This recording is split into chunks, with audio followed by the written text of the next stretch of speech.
This is the Quartz version of Junghans classic Max Bill wristwatch.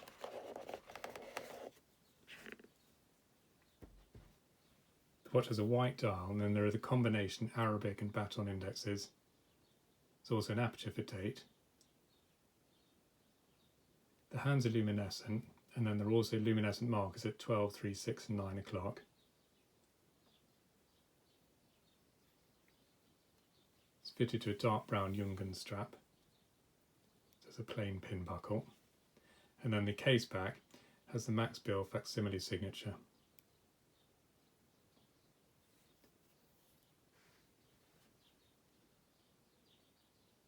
The hands are adjusted as normal. You just pull the crown out, and the crown has two settings, so you need to pull out to the second setting to set the time. This will stop the second hand, and then you can advance the time to the desired hour. The date will change each day at midnight like that. But there's also a quick date change facility. So if I just press the crown back in again to the body of the watch, if you pull out to the first setting, you can then advance the date.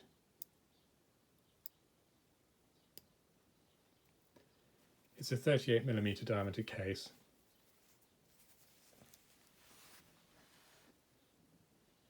And it's also splash resistant.